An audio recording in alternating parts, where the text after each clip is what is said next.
awesome. Yeah, Whernside's behind, awesome as well. But Ribblehead Viaduct, yeah.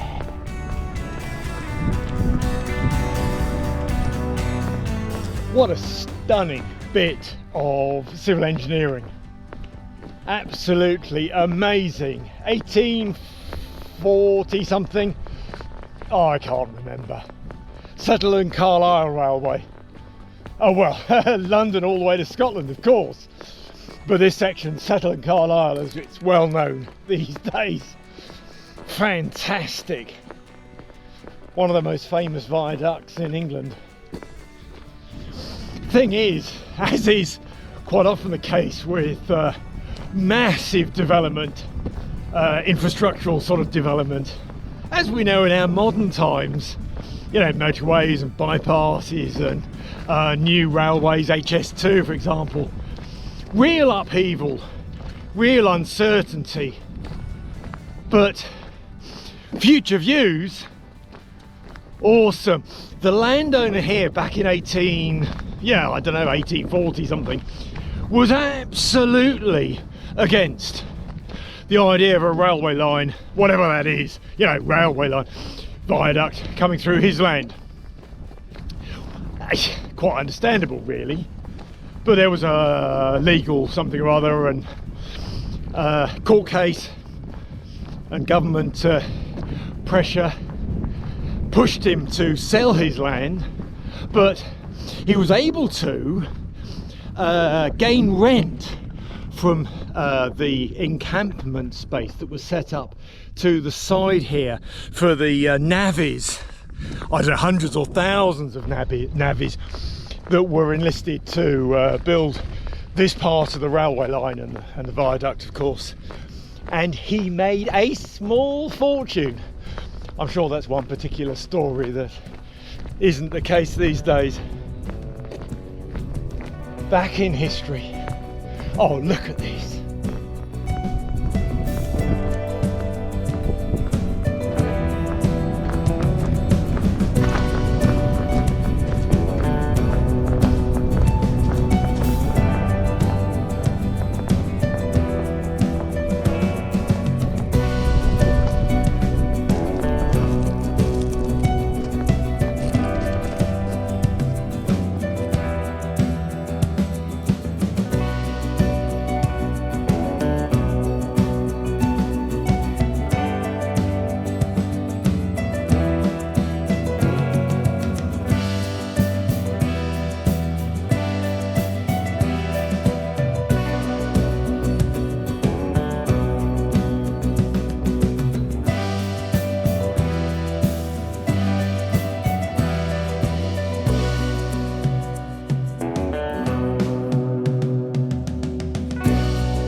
Interestingly, I've been blethering on about 1840 something or other. The sign says 1875 here. Oh, there's a great picture here, engraving of the difference between a tyre of a modern day civil engineer constructor and a navvy dating back to the mid 1800s. I could go on, I won't, but I could, about the gorgeous aspect of the Ribblehead Viaduct. But I've got a trek to do. Whernside is next.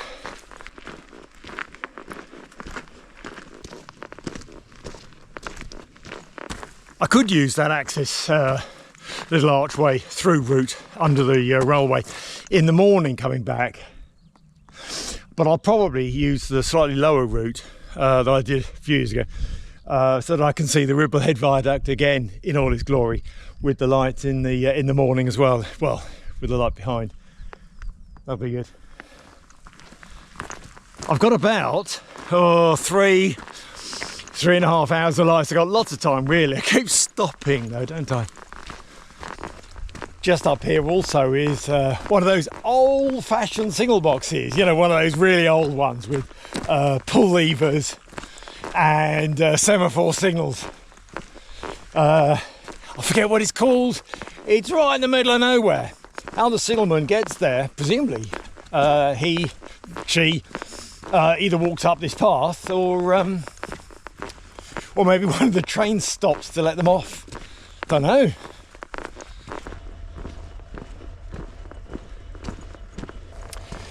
I saw a freight train go past really slowly across the viaduct just 10-15 minutes ago. I think that's the same one here.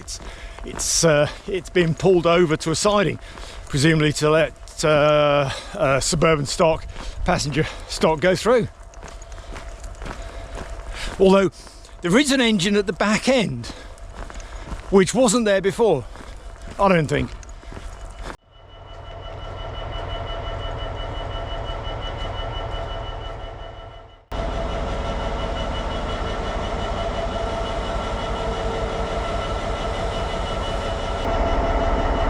Well, it is odd. The loco's got headlights on, as in the white lights, not the red lights. So it's going that way. It is held by a red signal, but I think it's the same set of carriages, freight stock, that went that way 10-15 minutes ago. Anyway, Neen Valley, class 66, Neen Valley. Nice.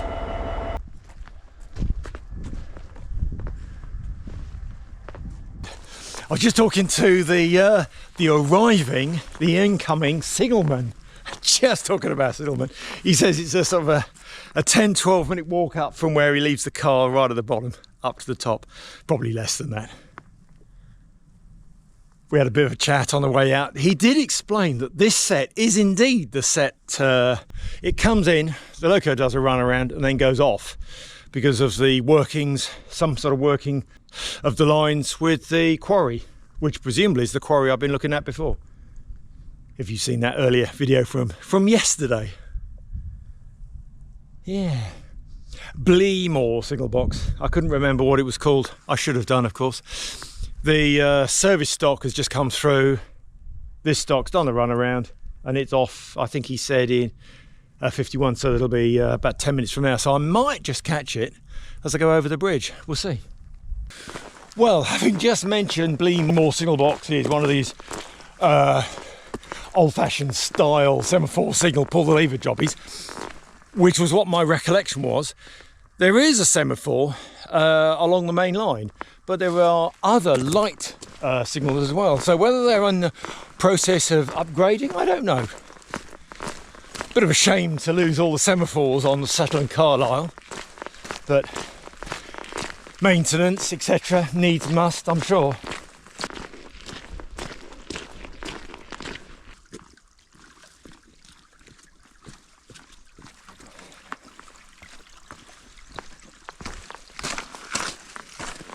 Well, hey, lots of excitement about chasing trains.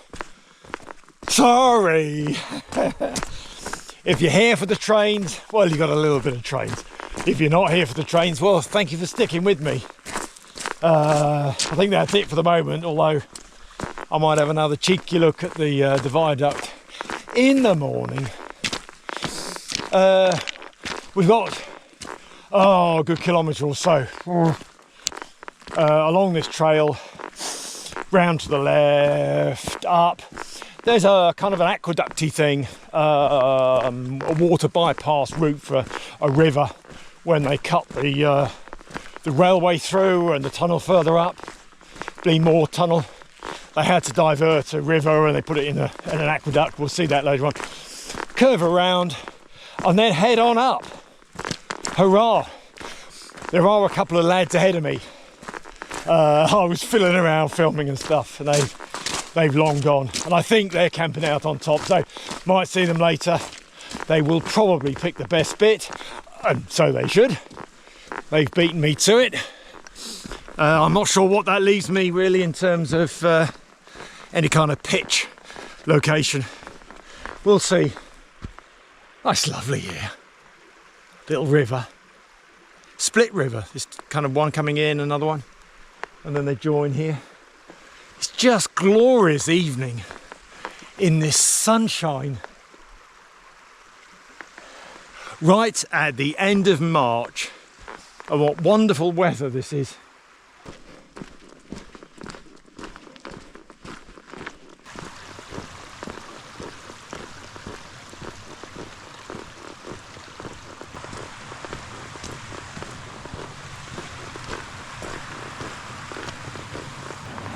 So here's the aqueduct where the river's been diverted above the railway, which we're now walking on.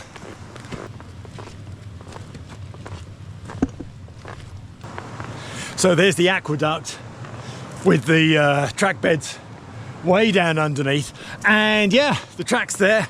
Bleemore Tunnel.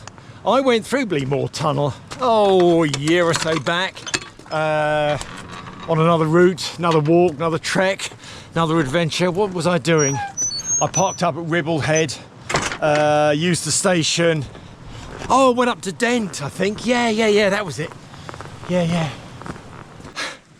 I'm not saying all old Victorian structures last the time, but if that was built mid 1800s and we're not the mid 2000s, are we? 2050 exactly. But that would be 200 years in 25 years time. It'll still be here in 25 years time. So 200 years. And we talk about infrastructure being developed and installed that is going to last 125 years. It's nothing, is it, compared to this?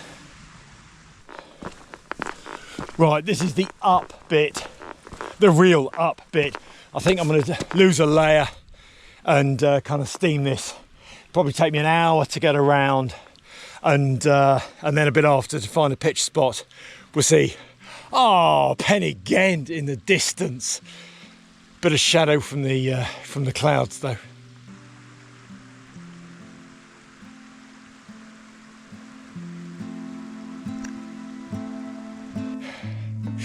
And this is Forskill with the waterfall just here. I'd forgotten that goes across the aqueduct and past Bleemore, Sigglebox and down and around and joins the Ribble presumably. Yes, fantastic in this evening light.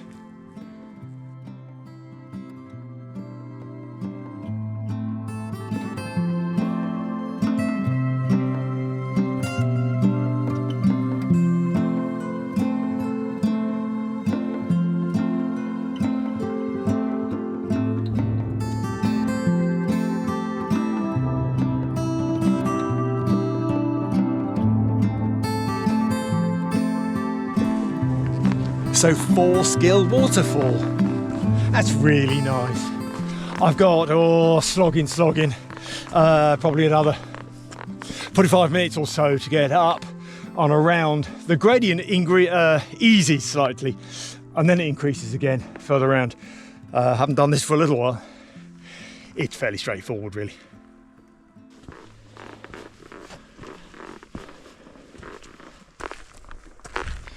You might not be able to make it out on the camera, but bop, bop, bop, bop, at least 4, maybe another one, of the riser points, the chimneys, whatever, vent shafts for the Bleemore railway tunnel. And surrounding each of the vent shaft caps, which are in stone presumably, the dark stone, there's a whole lot of spoil where they've dug down, taken the rock out and just left it on the side of the mountain.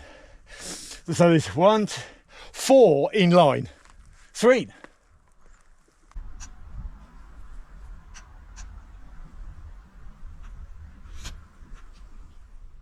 They are shown actually on the map as vent shafts or whatever they're called, and you can see the position of them along the railway line in the tunnel. It's peaceful, apart from me chattering along. There's water from a gully, from a stream. Not a lot else. I've got a little bit more to do. As always, pushing against lights disappearing. Just turned off the main track. This is a sort of a cut the corner off route. Just come through a gate and a fence. The Dales Highway continues on and over. Not sure which way that goes on. This sort of cuts the corner off slightly to Whernside. Still a way to go, but hopefully on the top there will be some more light. I am chasing the sun. Oh, making progress, step by step.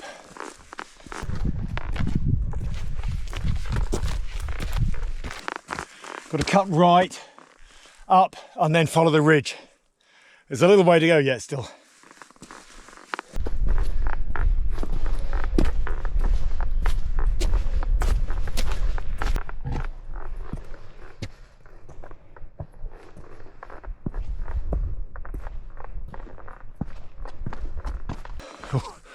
Certainly gaining height, steadily gaining height. Just passing this lovely little kind of lake puddle thing with a brilliant reflection. I've got about 25 minutes to get to the trig point. I'm not going as far as the trig point because I don't think there's anywhere to camp that far, so I'm going to aim to stop short of it. It's always nice to camp by a triggy, I think, but I don't think there is anything. So I'm going to look out for something as we get to the top. Just to the left here, to the right here, turn left, and then along about 20-25 minutes. But I've only got 45 minutes of light left. Getting there. Don't stop, Warren. Don't stop. Just get on with it. Hey, guess what? I got a sunset welcoming me to the summit. I'm getting on quite a long way. I am almost at the trig point. I'm just on this side of the wall. There's a bit of a path. It's not the official path, but look at the sun.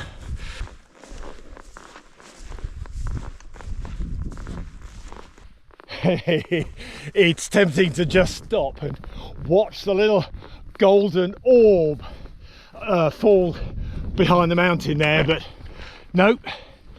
I'm going to get as far as I can and hopefully pitch up for the night in the sunset. Ah, yes. Glorious sunset. Vivid colours. Oh, perfect timing. And I am actually right at the trig point. And there is enough space here. I've been looking on the way up. Oh, there's more. Just go higher. In my usual way. I like a summit camp if I can. Just on this side of the wall, and there's loads of places, actually, loads of places. I mean, tufty lumpy grass. Here's lovely grass, and it's away from the main path through, so I think I'm going to go right behind the wall, just about here.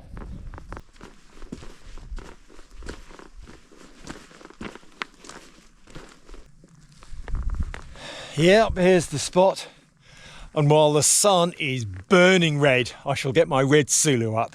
And there's even space there for sitting and having breakfast in the morning, if the weather's fine. Hot chocolate's on. Soon as I get the trangy going and zip up the outer, just the temperature warms up in here. It's quite cosy now. It's great to be inside. It's lovely. It's about 20 past 8 now, so the light's well gone.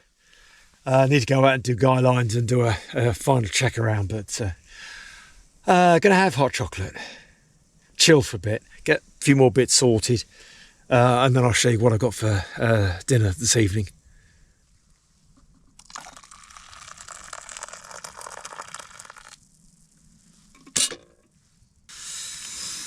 I'm all snuggled down in my sleeping bag even. Luxury, nice and warm. Well, I got this fire pot. It's the beef stew one with the pearl barley. That's quite nice. I've had that a couple of times before. I can't remember if it's got enough sort of goo sauce to it. So you're going to cringe, I'm sure. Sorry. I'm going to add chow mein, one of these Blue Dragon packets. I just like the gravy with it. It all kind of mixes up. What the hell. To go with it, I've got some golden vegetables rice. It doesn't really go with the pearl barley, but I just wanted a bit more than just the one packet. Pudding, well, it's not really pudding, is it? Just to have as afters. I've got another one of these protein bars. Morning. Oh no, before we get to morning, here we go. We got a couple of these old speckled hen beers, of course. You know I like the dark ales. And yes, in the morning, I've just got a porridge pot. And actually another one of these protein bars as well. I'm feeling rather lazy, so I will just finish my hot chocolate, crack a beer open, put the kettle on to get some hot water going, boiling water for my fire pot, and then sort the rice out. Sort it all out, really. Sort it out. Get on with it. I'd like to say I'm in no rush, but by the time I've sorted all that out, it'll be well after 9. And really tired, actually. So I will do it imminently.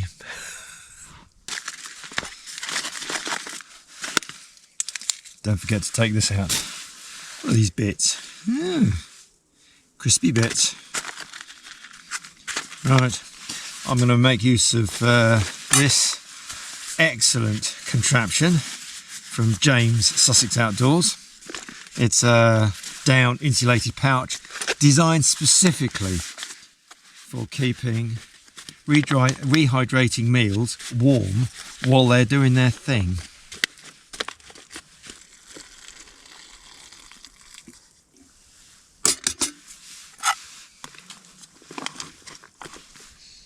Well, that smells actually pretty good. Leave that in its pouch. Don't knock it over. I'll put it in one of my tins, I think.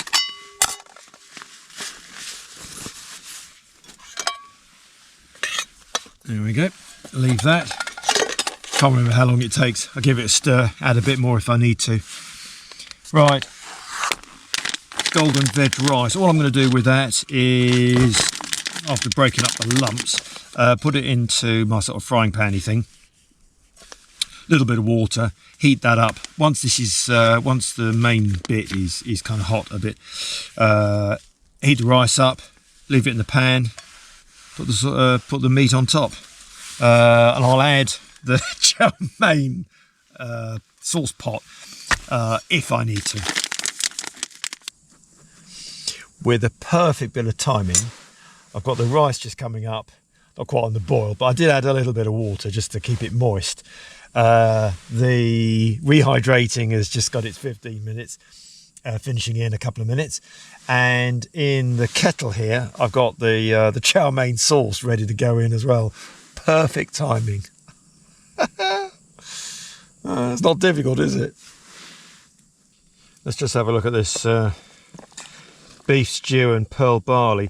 It's got enough water in it. It's got drips of water, and it is rehydrating okay, but there's no sauce, there's no goo, so I am going to add the chow mein just to make it a little bit gooey. I don't know, it's my own personal preference, but there we are. Right, chow mein sauce is in the kettle, in its pouch still. Whip that out. Ouch, that's hot. Funny that. Oh yes, that is hot. Quick cut and squirt. Yep, that's a bit better. That's the right consistency for me. Goo factor. Non-technical word. Right, good. Rice is hot. Oh, that's a hearty meal, isn't it? Well, I have only had a sandwich and that breakfast this morning, so this will keep me going, I think. Oh, look at this. Thing is, what is it like? and actually very pleasant. Very pleasant. It's rehydrated just fine and stayed hot. Ah, beer. I was going to say leave me be for a bit. But look, haven't opened a beer yet. Let's do cheers. Ooh, frothy. Thank you for following along with me on my adventures.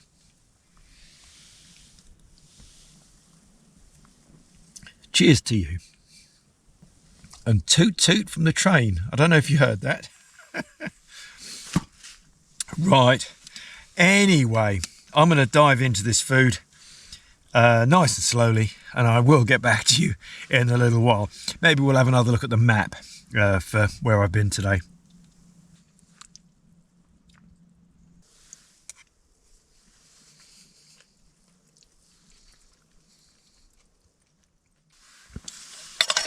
My goodness, this kitchen area is in a filthy state. At least there's not too much washing up to do. Just a frying pan. Right, more beer. I think I'm just going to settle down and watch some Netflix again. I can't watch any YouTube. The 4G signal is kind of in and out at best. I'm just getting a couple of messages from people on, on the socials, but I can't watch any YouTube. But I do have a couple more episodes of a series I'm watching on Netflix, so I'll probably just watch that for a little while. Yeah, just been checking out the map just to, well, I know where we are. I don't really need to use the map to navigate. I know the area so well, but it's good to check the map just to see where we are. Let's take a look. I've parked up literally by the pub there. The station is just off the map, off the fold here. The road junction is there. The viaduct is literally just on that curvy bit there. So duck and dive around there a little bit. The path goes alongside the railway. Bleemore signal box is just a bit. Oh, just there. Bleemore sidings, just up there actually, isn't it? Of course. Follow it round. Up. That's the aqueduct that I pointed out, where the water comes across the railway just there. And then I just followed the path up, cut the corner off there, round, cut the corner off there, round, and Whernside is here. Literally by the, I'm camped right by the trig point there. Tomorrow, I'm going to continue along.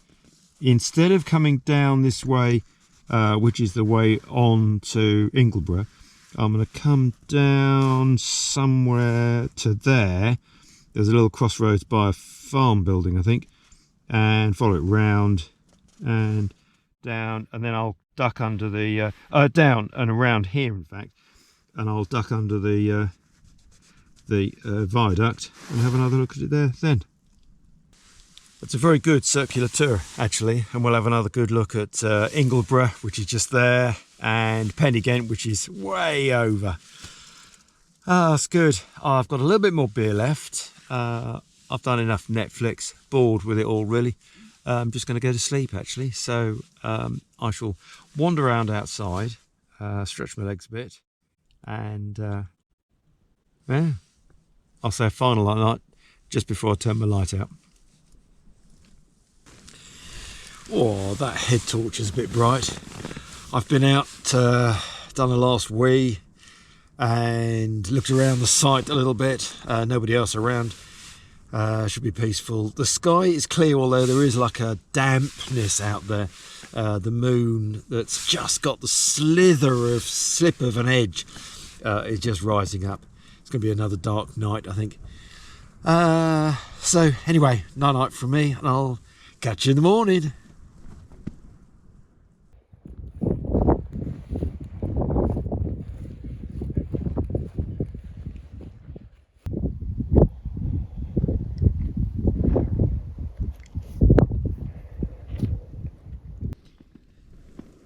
Good morning world.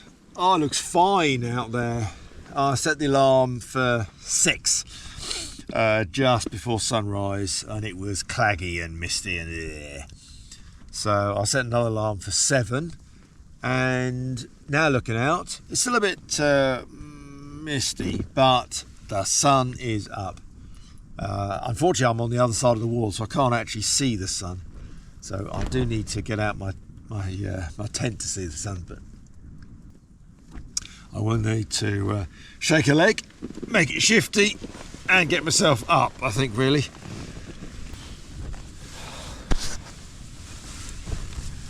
Doing a bit of packing up already. Kettle's boiled, porridge is out, but I need my sachet of coffee.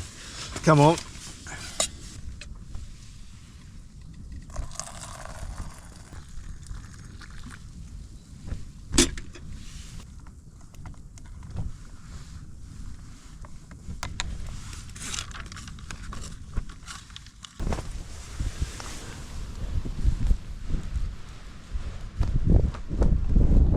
Oh, that's nice. The sun is just above the wall. That's good.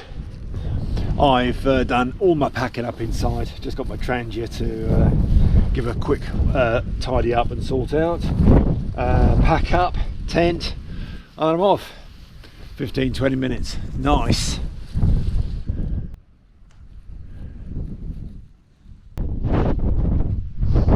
What an awesome spot. Hey, what? Little pond. I don't remember the pond, but it must have been there, maybe not. Full of water the last time I was here. Beautiful views. Gonna catch them on the way down.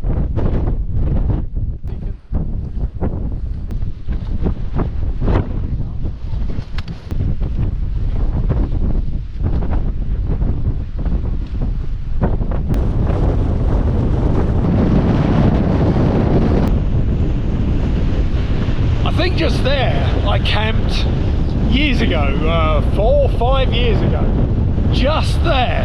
I decided maybe there were people up on top where I camped last night, so I just kept going.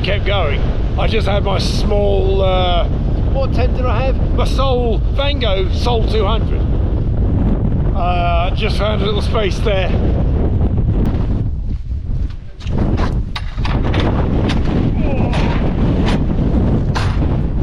They're always a tight fit, but there's 2 of them.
Oh, I've warmed up. Oh, it's pleasant. Nice. Little bit to do. So wheel away down here, turn left at a farm. Quite sure where that is. Maybe it's just there. Yeah, left at the farm, along a farm route. Oh, I can see it. Along, past some holiday cottages, if I remember correctly, and then left down to follow the lowland track through to the Arches. Yeah, of course the Three Peaks route goes down here, doesn't turn left, goes straight on and continues on across the road to the magnificent Ingleborough. Well, Ingleborough's not for right now, but it will be tonight. It's my 3rd night out in these lovely Yorkshire Dales. But first stop, back to the car, restock, have a pint, and then move on again.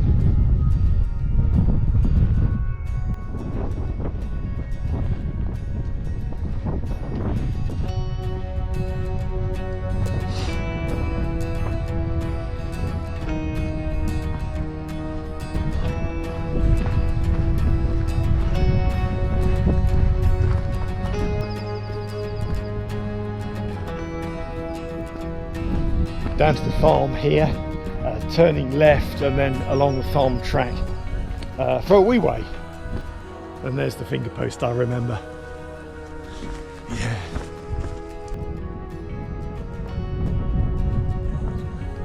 And now I'm in the sort of upper side of this wide open Ribble Valley. Beautiful sunshine. I'm lucky again today with the weather.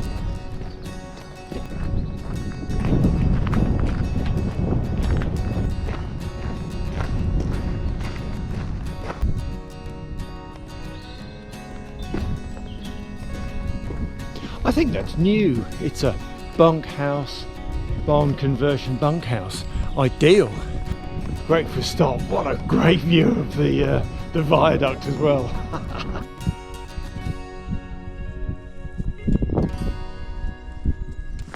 Oh, sweet. Little baby lambs. 2 lambs per mum, it seems. Is that normal? 2 babies per mummy? Don't know.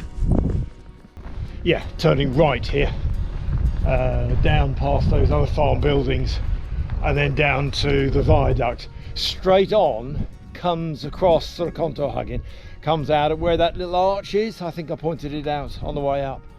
Never been that way.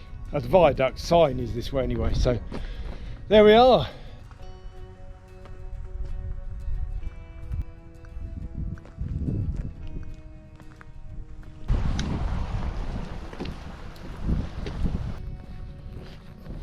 The viaduct is just up ahead.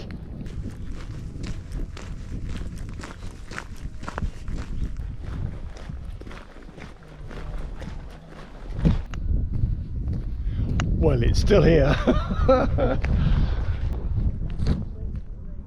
Glorious.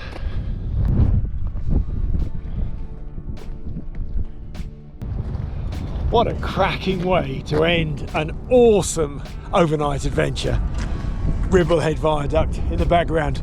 The station inn is just on the right. I'll dump my bags in the car and enjoy a pint before my next adventure, which will be Ingleborough later this afternoon.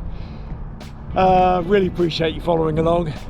So from the glorious Yorkshire Dales, thanks for watching and bye for now.